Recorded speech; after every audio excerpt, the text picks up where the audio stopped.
Ahoj, tady Petra a podcast Filmová 174. Kolega Gert opět potkal zajímavé lidi na 63.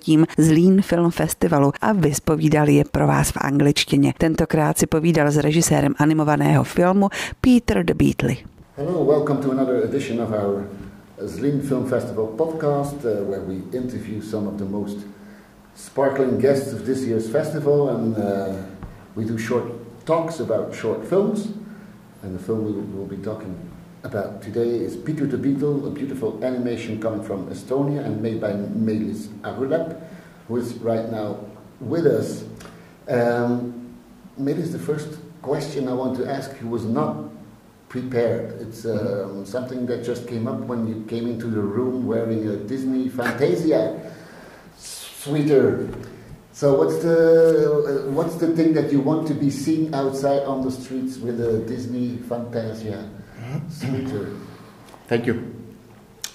Well, it's not really the Disney Fantasia, but it's the Walt Disney, the man himself that I've been fascinating since the very early age. You know, I'm coming from Estonia, which in my youth was considered part of the big Russia, Soviet Union, right? And I remember from childhood, I must have gone to kindergarten back then, when my mother took me to see Snow White and Seven Dwarfs, and that film blew my mind. I mean, that's really set the path that I'm following now. So since then, I've been crazy about animation. And you've seen Snow White all the way till the end? Yeah. Or you ran away? No, I loved it. I was mesmerized, and I couldn't leave the cinema. I just wanted to see more and more and more. And next day I couldn't sleep. I remember I was in a kindergarten, and the daytime the kids need to sleep, and I was just daydreaming. I just imagining, remembering all the things that the dwarfs did. I was like, wow! I was so blown away. You couldn't believe it. Really? Yeah. That's really marked my destiny, I would say. Fantastic.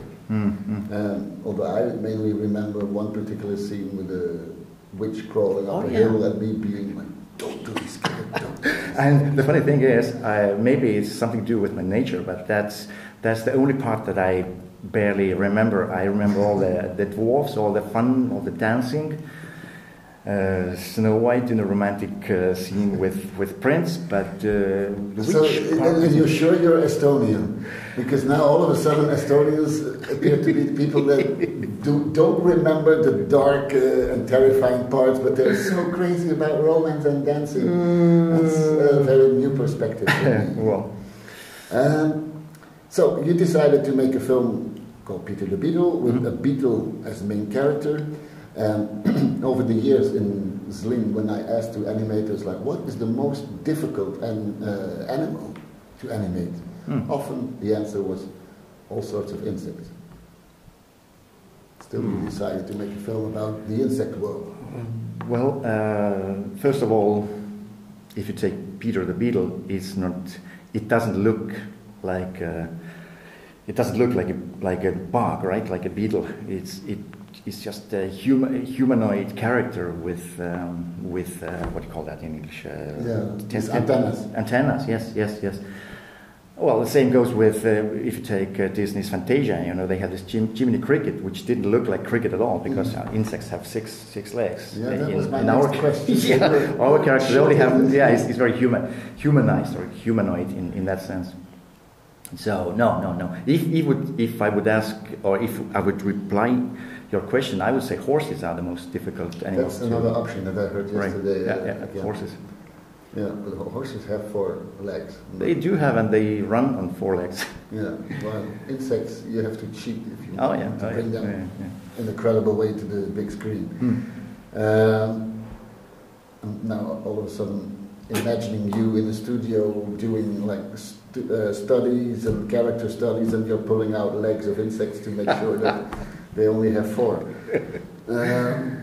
But also this fascination that you have for Disney also might explain why the first impression that Peter the Beetle makes is like it's a very classic animation coming from another era.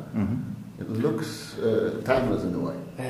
Thank you for. I could have said it looks old-fashioned, but I said timeless because it's not old-fashioned. Actually, when you say old-fashioned, I feel quite honored because I do have a taste for old classics, like all the Disney Golden Age films, shorts and feature films. So. That's probably just my nature. I just love it, and I like all the classical stuff. Classical music, classical poetry, classical literature. Paintings, everything that has some. That has proven. That time has proven that they stay. Yeah, and they deserve to stay. Yeah, most of it. What is really striking in terms of animation is the way you work with backgrounds. Mm-hmm. There's always a very clear one color in the background. It can be yellow, it can be green. The characters are up front, but the background is always very unicolored, if that's a word. Yeah, I could say that. Well, that was it all comes to the making choices, right? And in our film, the biggest issue or the biggest problem was the budget, because the budget for the film, I hate that word actually, budget, but nothing to do with that. It was quite low, so we had to find the ways to make it. I don't say cheap, because cheap can mean also making just different choices, going different paths. I would say unique in a way, and also I do like everything that has simplicity to it.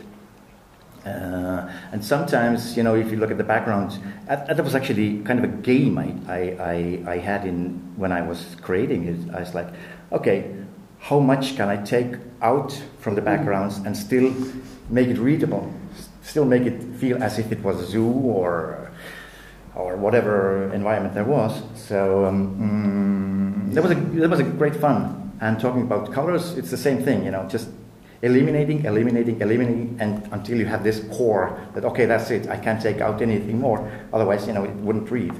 So that was the fun part. And but now you come to mention it, it's very visible on screen how you took away almost everything and end up with only a few backgrounds and small elements. And to be honest, actually, there was quite a temptation to add more, like, oh yeah, I should put this and this. No, let's take it out. It's not needed in the scene. Yeah. Also, as you just mentioned, your love for all things classic. There is a beautiful violin music on the soundtrack, and played with a great virtuosity. It was, yes. I think you wrote the script. I think you made the film, but I don't think you played the violin. I didn't play a violin, that's true. I can't play any instruments. Okay, the thing was, in the original, it's based on the originals in this short story written by our famous author, Andrus Kivirähk, who has written like hundreds of, children's stories and books and everything. So, in his original story, the Bach, the Beetle, Peter, he was dancing and reading poems to the audience. But I thought, okay, as a filmmaker, if I write it in the text, reading poems, that's all fine. But in a film, you actually have to read these damn words, right? So I thought, okay, yeah, it's not that interesting. So I picked music instead, and we have a very good violin player and also a musician who has done some music in our film before, called Tõnu Raadik. So I thought, okay, he's the man. And since he's a good violin player, I thought, okay, he's the man who will do me the violin playing for our main character. And the funny thing is that in this film, there's a dream sequence where Peter is imagining playing to the big audience, human audience. And when I did animatic, or sort of like a blueprint for the film, I actually used Mozart's music, violin concerts. And I told the composer, okay, can you play the Mozart's, just as if it was a real concert playing? And he said, Mozart, I'll do the music. I thought, yeah, good luck, try it, because I was sure that he couldn't make it.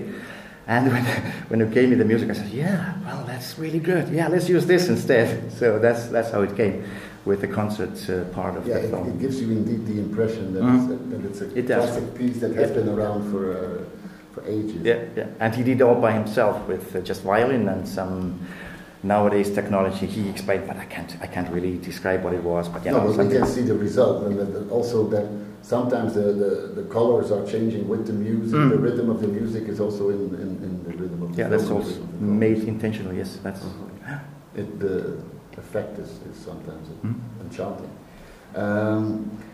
There's Peter's family, especially his kids, who only in a few scenes but are all over the screen. They're very lively. What's their role? Well, again, back to the original story. Peter was one of the siblings, one of the kids who wanted to perform in the zoo.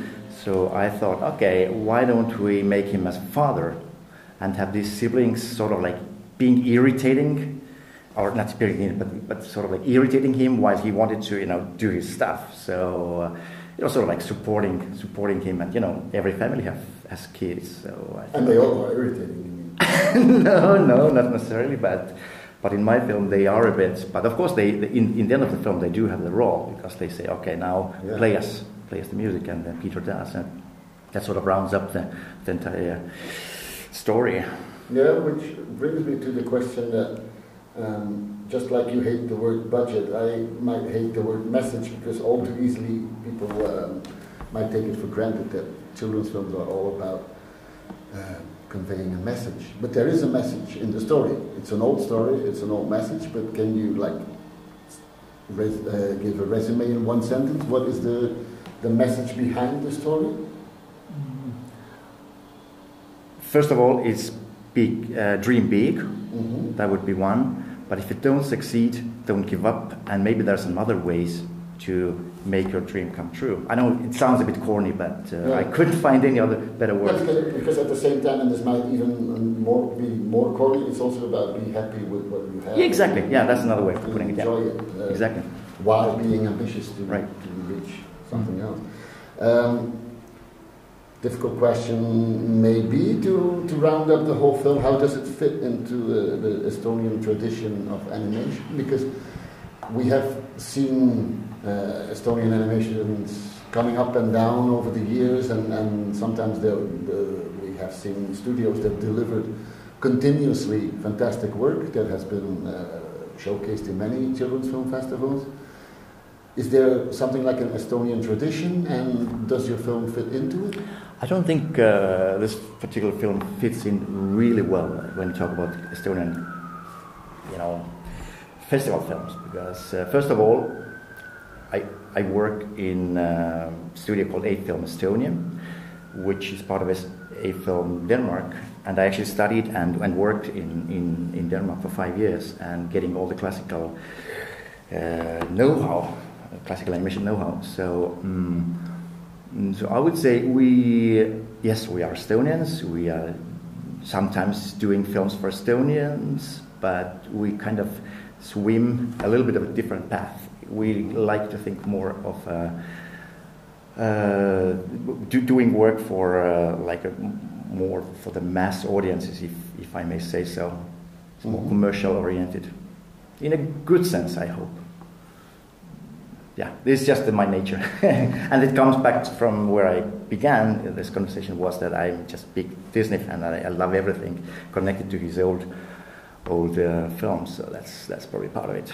Okay, you saved me a lot of work. You rounded up the conversation yourself. You made it a full circle, and moreover, it all made sense. Thank you. Thanks to Meelis Arulepp, who was giving us a deeper insight in Peter the Beetle. Thank you so much, Meelis, for being here. Enjoy the Zlín Film Festival and what is left of it in the last days of the festival now. And I hope the city welcomed you well. I hope the audience was happy. I'm sure they were. Otherwise, we wouldn't have asked you here. And thank you for being with us. Thank you for inviting us, or me, us. Thank you. Take care.